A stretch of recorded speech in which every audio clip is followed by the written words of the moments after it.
जय जिनेंद्र। अगर आपको ऐसी जैन ज्ञानवर्धक कहानियां सुनना पसंद है तो हमारे जैन संसार चैनल को जरूर सब्सक्राइब करें। भगवान ऋषभदेव के इक्ष्वाकु वंश में ऋषभदेव से लेकर मुनिसुव्रत तीर्थंकर तक के काल में असंख्य राजा मुनि होकर मोक्षगामी हुए। उनमें मल्लिनाथ भगवान के मोक्षगमन के बाद अयोध्या नगरी में विजय नाम के राजा हुए। उनके पौत्र वज्रबाहु कुमार की हस्तिनापुर की राजपुत्री मनोदया के साथ शादी हुई। शादी के थोड़े ही दिन बाद कन्या का भाई उदय सुंदर अपनी बहन को लेने के लिए आया। मनोदया उसके साथ जाने लगी। उसी समय वज्रबाहु भी मनोदया के प्रति तीव्र प्रेम के वश उन्हीं के साथ ससुराल जाने लगे। उदय सुंदर, मनोदया, वज्रबाहु आदि सभी आनंदपूर्वक अयोध्या से हस्तिनापुर की ओर जा रहे थे। साथ में उनके मित्र 26 राजकुमार और उनकी अनेक रानियां भी पर्वतों और वनों की रमणीय शोभा देखते हुए जा रहे थे। तभी युवा राजकुमार वज्रबाहु की नजर एकाएक रुक गई। अरे, यहां दूर कोई अद्भुत सुंदरता दिखाई दे रही है। वह क्या है? या तो यह कोई वृक्ष का तना है, या सोने का कोई स्तंभ है, या कोई मनुष्य है। जब पास आकर देखा तो कुमार आश्चर्यचकित रह गए। अहो, नमन दिगंबर मुनिराज ध्यान में खड़े हैं। आंखें बंद और लटकते हुए हाथ, संसार को भूलकर आत्मा में अंदर अंदर गहराई में उतरकर कोई अद्भुत मोक्ष सुख का वेदन कर रहे हैं। शांत रस की मस्ती में मस्त हैं। तप के द्वारा शरीर दुर्बल हो गया है तो भी चैतन्य के तेज का प्रताप सर्वांग से शोभित हो रहा है। हिरण और सर्प शांत होकर उनके पास बैठे हैं। अरे, उनकी शांत मुद्रा वन के पशुओं को भी ऐसी प्रिय लगती है कि वे भी शांत होकर बैठ गए हैं। मुनि को देखकर कुमार वज्रबाहु विचार करते हैं, वाह, धन्य है मुनिराज का जीवन। वे आनंद से मोक्ष की रचना कर रहे हैं और मैं संसार के कीचड़ में फंसा हूं, विषय भोगों में डूब रहा हूं।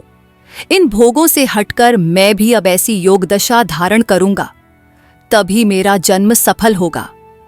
इस समय सम्यक आत्मभान होने पर भी जैसे कोई चंदन वृक्ष जहरीले सर्प से लिपटा हो, ऐसा मैं विषय भोगों के पापों से घिरा हुआ हूं। जैसे कोई मूर्ख पर्वत के शिखर पर चढ़कर ऊंघे, वैसे ही मैं 5 इंद्रियों के भोग रूपी पर्वत के भयंकर शिखर पर सो रहा हूं। हाय, मेरा क्या होगा? धिक्कार है, धिक्कार है भव भ्रमण कराने वाले इन विषय भोगों को। अरे, मैं एक स्त्री में आसक्त होकर मोक्ष सुंदरी को साधने में प्रमादी हो रहा हूं, लेकिन क्षणभंगुर जीवन का क्या भरोसा। मुझे अब प्रमाद छोड़कर यह मुनिदशा धारण करके मोक्ष साधना में लग जाना चाहिए।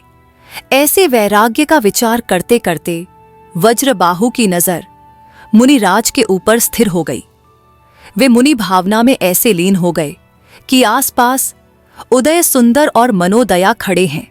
उनका ख्याल ही नहीं रहा, बस मात्र मुनि की ओर देखते ही रहे और उनके समान बनने की भावना भाते रहे। यह देखकर उनका साला उदय सुंदर हंसता हुआ मजाक करते हुए कहता है, कुंवर जी, आप निश्चल नेत्रों से मुनि की ओर क्या देख रहे हो?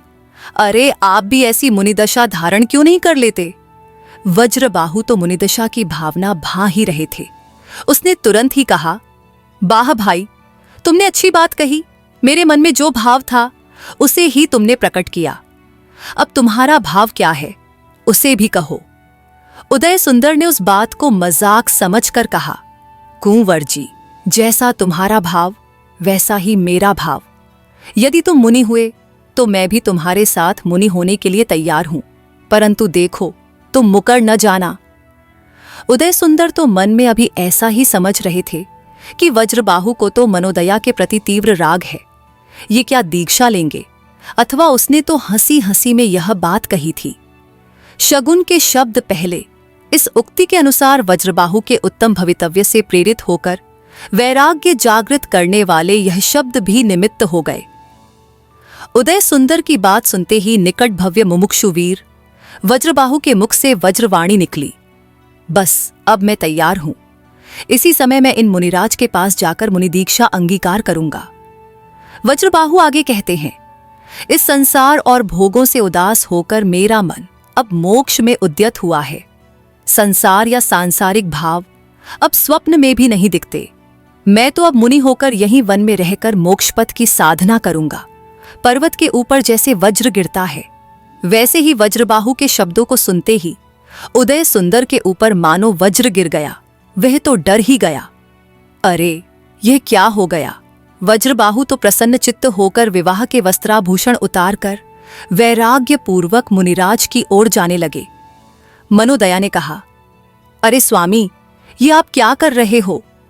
उदय सुंदर ने भी अश्रुभीनी आंखों से कहा, अरे कुंवर जी, मैं तो हंसते हंसते मजाक में कह रहा था, लेकिन तुम यह क्या कर रहे हो? मजाक करने में मेरी गलती हुई है, अतः मुझे क्षमा करो। आप दीक्षा मत लो।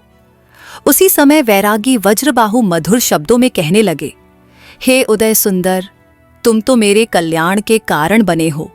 मुझे जागृत करके तुमने मुझ पर उपकार किया है, इसलिए दुहक छोड़ो। मैं तो संसार रूपी कुएं में पड़ा था, उससे तुमने मुझे बचाया। तुम ही मेरे सच्चे मित्र हो और तुम भी इसी मार्ग पर मेरे साथ चलो। वैरागी वज्रबाहु आगे कहने लगे, जीव जन्म मरण करते करते अनादि से संसार में भ्रमण कर रहा है। जब स्वर्ग के दिव्य विषयों में भी कहीं सुख नहीं मिलता, तब अन्य विषयों की क्या बात? अरे, संसार, शरीर और भोग, ये सब क्षण भंगुर हैं। बिजली की चमक के समान जीवन मिलने पर भी यदि आत्महित न किया तो यह अवसर चला जाएगा। विवेकी पुरुषों को स्वप्न जैसे सांसारिक सुखों में मोहित होना योग्य नहीं है। हे मित्र, तुम्हारा मजाक भी मेरे आत्मकल्याण का कारण बन गया है। प्रसन्न होकर औषधि सेवन करने से क्या वह रोग नहीं हरती? अपितु हरती ही है। तुमने हंसते हंसते जिस मुनिदशा की बात की है, वह मुनिदशा भवरोग को हरने वाली और आत्मकल्याण करने वाली है। इसलिए मैं अवश्य ही मुनिदशा अंगीकार करूंगा और तुम्हारी जैसी इच्छा हो तुम वैसा करो। उदय सुंदर समझ गया कि अब वज्रबाहु को रोकना मुश्किल है। अब वह दीक्षा लेंगे ही। फिर भी शायद मनोदया का प्रेम उन्हें रोक ले, ऐसा सोचकर उसने अंतिम बात कही, कुमार, आप मनोदया की खातिर ही रुक जाओ। तुम्हारे बिना मेरी बहन अनाथ हो जाएगी, इसलिए उसके ऊपर कृपा करके आप रुक जाइए। आप दीक्षा मत लीजिए। परंतु मनोदया भी वीरपुत्री थी। वह रोने नहीं बैठी, बल्कि उसने तो प्रसन्न चित्त होकर कहा, हे बंधु, तुम मेरी चिंता मत करो। वे जिस मार्ग पर जा रहे हैं, मैं भी उसी मार्ग पर जाऊंगी। वे विषय भोगों से छूटकर आत्म कल्याण करेंगे, तो क्या मैं विषयों में डूबकर मरूंगी? नहीं, मैं भी उनके साथ ही गृहस्थ दशा छोड़कर आर्यिका की दीक्षा लूंगी और आत्म कल्याण करूंगी। धन्य है मेरा भाग्य। अरे, मुझे भी आत्महित करने का सुंदर अवसर मिला। रोको मत भाई, तुम किसी को भी मत रोको। कल्याण के मार्ग में जाने दो और संसार के मार्ग में मत फंसाओ। तुम भी हमारे साथ उसी मार्ग में आ जाओ। अपनी बहन की दृढ़ता को देखकर अब उदय सुंदर के भावों में भी एकाएक परिवर्तन हो गया। उसने देखा कि मजाक सत्यता का रूप ले रहा है, अतः उसने कहा, वाह वज्रबाहु और वाह मनोदया बहन, धन्य है तुम्हारी उत्तम भावनाओं को। तुम दोनों यहां दीक्षा लोगे तो क्या मैं तुम्हें छोड़कर राज्य में जाऊंगा? नहीं, मैं भी तुम्हारे साथ मुनि दीक्षा लूंगा। वहां पर सभी की बातचीत सुन रहे तो 26 राजकुमार भी एक साथ बोल उठे, हम भी वज्रबाहु के साथ ही दीक्षा लेंगे। दूसरी ओर से महिलाओं के समूह में से राजरानियों की भी आवाज आई, हम सभी भी मनोदया के साथ आर्यिका के व्रत लेंगी।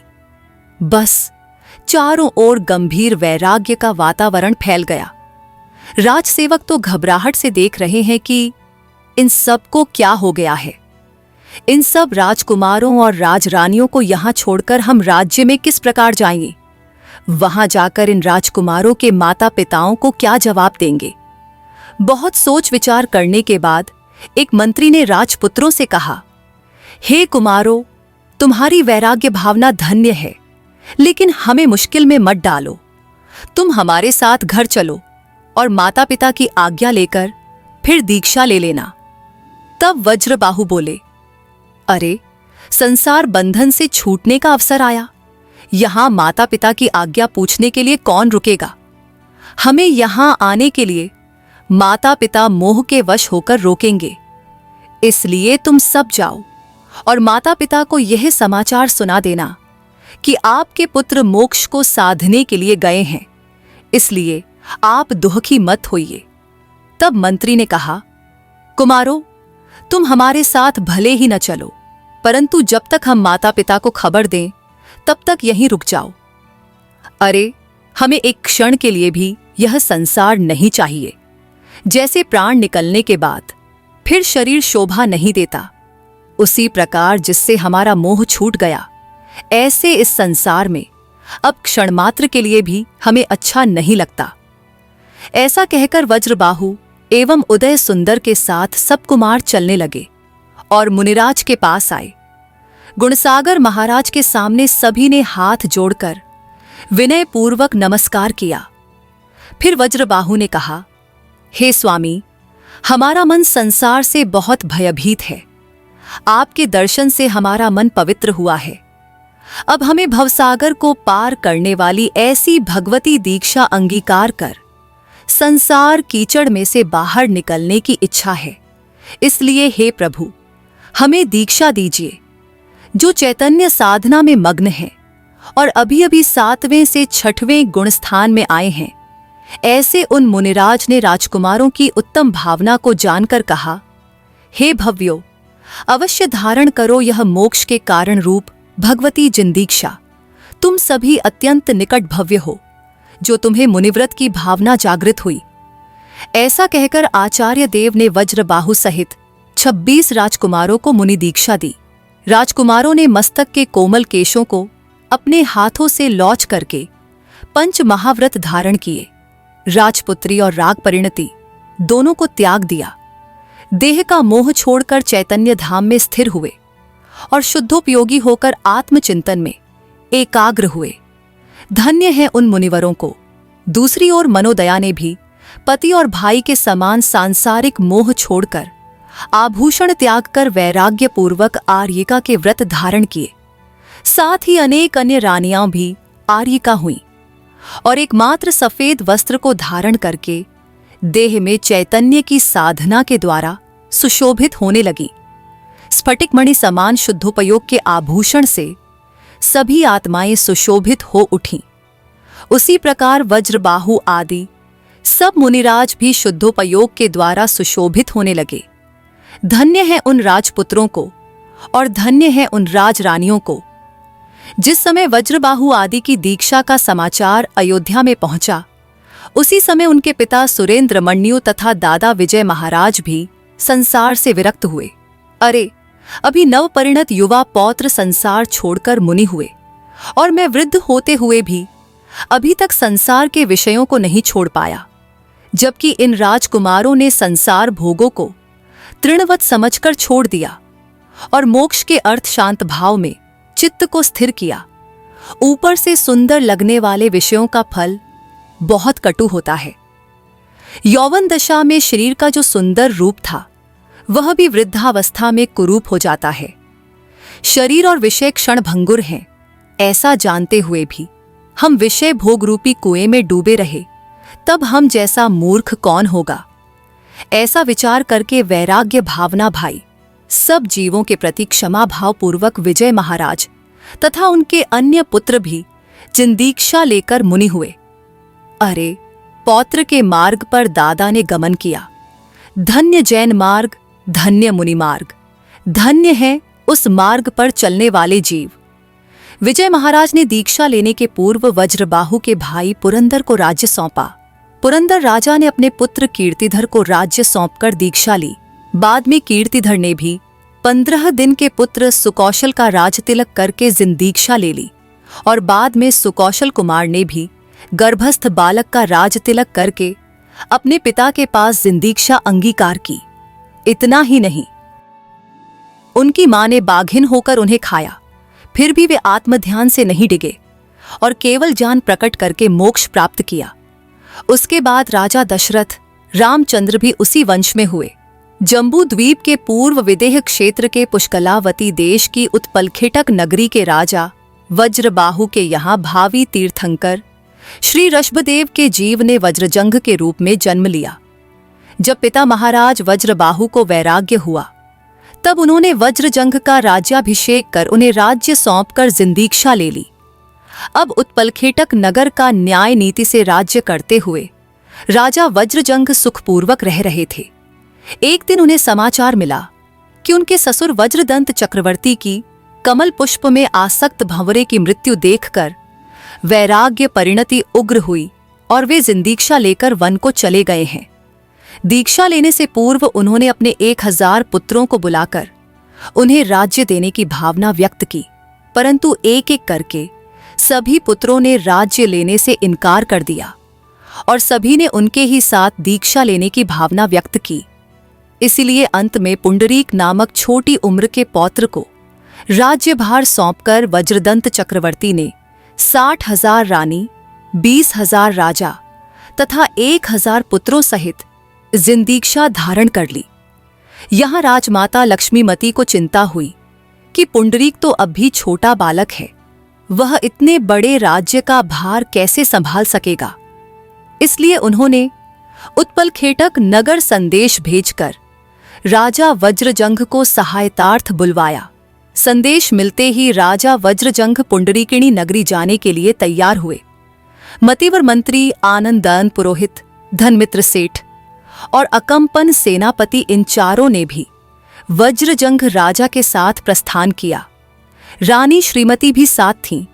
चलते चलते राजा वज्रजंघ एक सुंदर सरोवर के तट पर आए और वहां पड़ाव डाला। भविष्य में जो तीर्थंकर होने वाले हैं, ऐसे वज्रजंघ का डेरा होने से सारा वन भी मानो प्रफुल्लित हुआ हो, ऐसा शोभायमान हो उठा। स्नानादि के पश्चात सब भोजन की तैयारी कर रहे थे।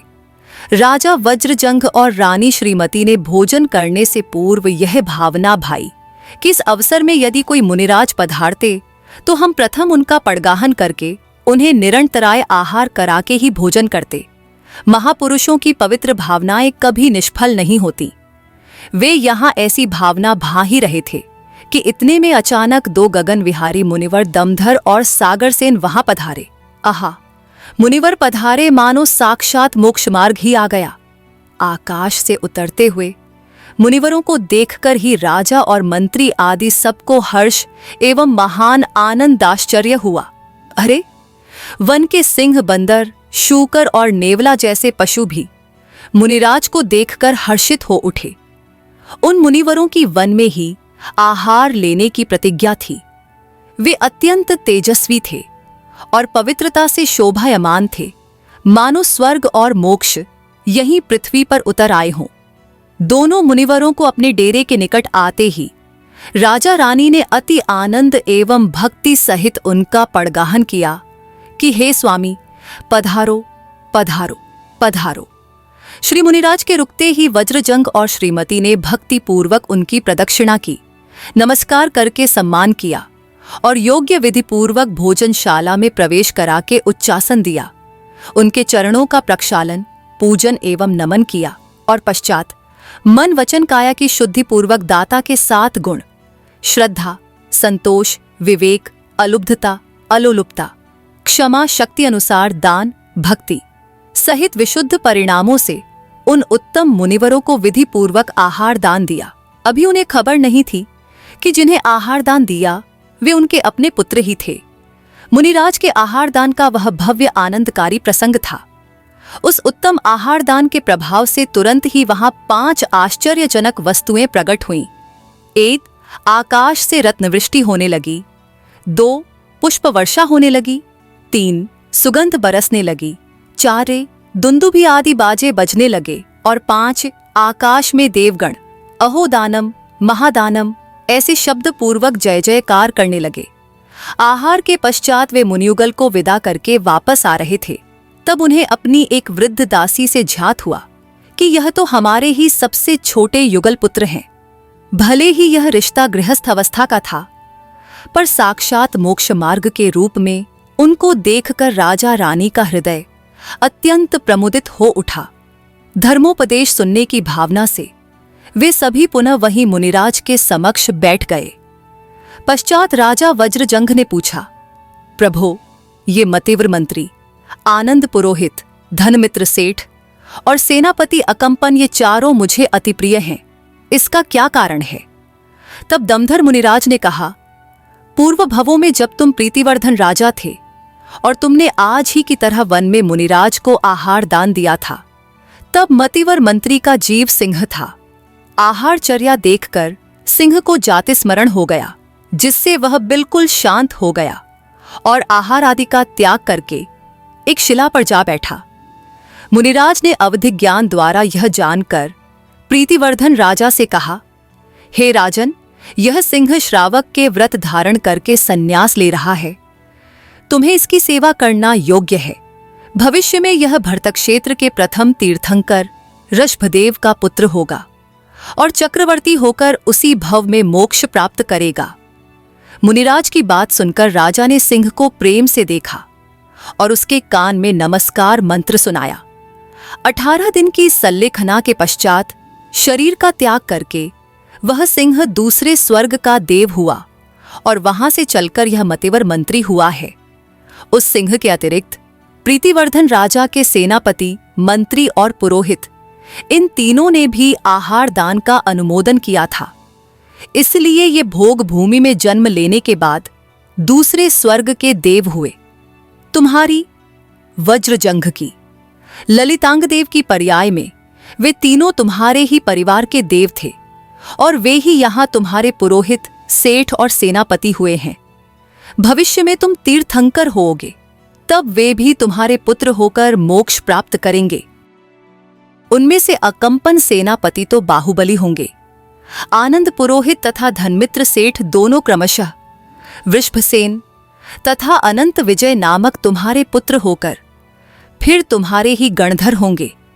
इस प्रकार उन मुनिवरों ने वज्रजंघ को उनके मंत्री, पुरोहित, सेठ और सेनापति के पूर्व भवों का संबंध सुनाया। मुनिराज के श्रीमुख से अपना ऐसा महान भविष्य सुनकर उन सबको बड़ा हर्ष हुआ। जब वे मुनिवर यह सब वृत्तांत कह रहे थे, तब नेवला, सिंह, बंदर और शूकर, ये चारों जीव वहीं समीप बैठे थे और शांतिपूर्वक मुनिराज की ओर टकटकी लगाए देख रहे थे। यह देखकर आश्चर्य से वज्रजंघ ने पूछा, हे स्वामी, यह नेवला, सिंह, बंदर और शूकर, ये चारों जीव यहाँ मनुष्यों के बीच भी निर्भयता से आपके मुख कमल की ओर दृष्टि लगाकर क्यों बैठे हैं तथा इन्होंने ऐसी निकृष्ट पर्याय किस कारण प्राप्त की? उसके उत्तर में मुनिराज ने कहा, सुनो राजन, यह सिंहादि चारों जीव आहार दान देखकर परम हर्षित हो रहे हैं। ये भी भविष्य में तुम्हारे पुत्र होकर मोक्ष प्राप्त करेंगे।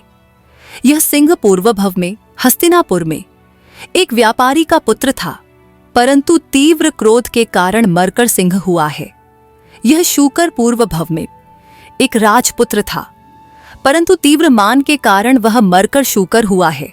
यह बंदर पूर्व भव में एक वणिक पुत्र था, परंतु तीव्र माया के कारण मरकर बंदर हुआ है। यह नेवला पूर्व भव में एक हलवाई मिष्टान्न विक्रेता था, परंतु तीव्र लोभ के कारण मरकर नेवला हुआ है। कषायों के फलस्वरूप इन्हें ऐसी हल्की गतियां प्राप्त हुई हैं, इसलिए ये कषायें छोड़ने योग्य हैं। इस समय यह सिंहादि चारों जीव आहार दान देखकर अति हर्षित हुए हैं और इन चारों को अपने पूर्व भव का जाति स्मरण हुआ है, इसलिए ये संसार से एकदम विरक्त हो गए हैं और निर्भय होकर धर्म श्रवण की इच्छा से यहां बैठे हैं। तुम दोनों ने आहार दान के फल में भोग भूमि की आयु का बंध किया है और इन सिंहादि चारों जीवों ने भी आहार दान का अनुमोदन करके तुम्हारे साथ ही भोग भूमि की आयु बांधी है। हे राजन, अब यहां से 8वें भव में जब तुम ऋषभदेव तीर्थंकर होकर मोक्ष प्राप्त करोगे, तब यह चारों जीव भी उसी भव में मोक्ष को प्राप्त होंगे। मोक्ष तक के 7 भवों में ये सब जीव तुम्हारे साथ ही रहेंगे।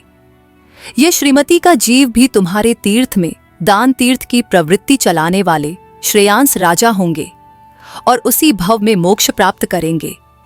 आकाशगामी चारण रद्धिधारी मुनिवरों के ऐसे वचन सुनकर राजा वज्रजंघ का मन हर्ष से रोमांचित हो गया तथा श्रीमती रानी, मतिवर आदि एवं सिंहादि सभी जीवों को भी हार्दिक प्रसन्नता हुई।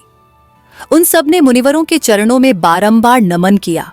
तत्पश्चात आकाश ही जिनके वस्त्र हैं, ऐसे वे निःस्पृह मुनिवर आकाश मार्ग से अन्यत्र विहार कर गए। मुनिवरों के विहार कर जाने के पश्चात राजा वज्रजंघ आदि अपने डेरे में लौट आए और उन्होंने सारा दिन सरोवर के किनारे उन मुनिवरों के गुणों का ध्यान तथा उनकी चर्चा करने में बिताया। पश्चात क्रमशः प्रयाण करते करते वे पुंडरीकिणी नगरी आ पहुंचे और वहां कुछ काल रहकर अपने भतीजे पुंडरीक का राज्य सुव्यवस्थित करके उत्पल खेटक नगरी लौट आए।